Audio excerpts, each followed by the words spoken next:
अच्छा, जो बंदा चाहता है ना उसके रिज़्क में इजाफा और घर से जादू टूना ख़त्म हो, वो एक मुट्ठी चावल की ले और कीड़ों को डाल दे, तो उसके रिज़्क में भी इजाफा होगा और बरकत होगी।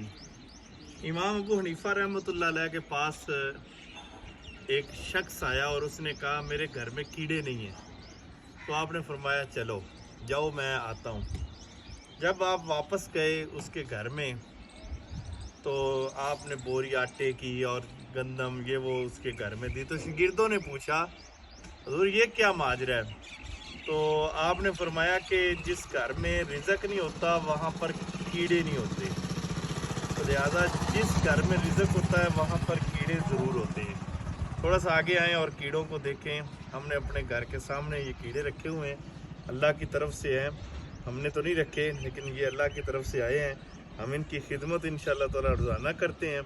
अब चावल डालें, अल्लाह खैर करेगा।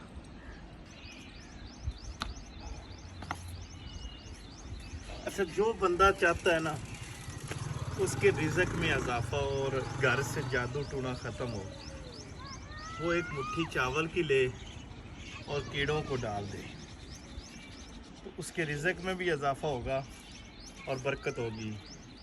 इमाम अबू हनीफा रहमतुल्लाह अलैह के पास एक शख्स आया और उसने कहा मेरे घर में कीड़े नहीं हैं। तो आपने फरमाया चलो जाओ मैं आता हूँ।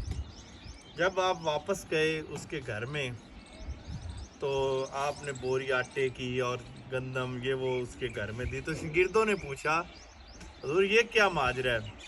तो आपने फरमाया कि जिस घर में रिज़्क नहीं होता वहाँ पर कीड़े नहीं होते, तो लिहाजा जिस घर में रिज़्क होता है वहाँ पर कीड़े ज़रूर होते हैं। थोड़ा सा आगे आएँ और कीड़ों को देखें।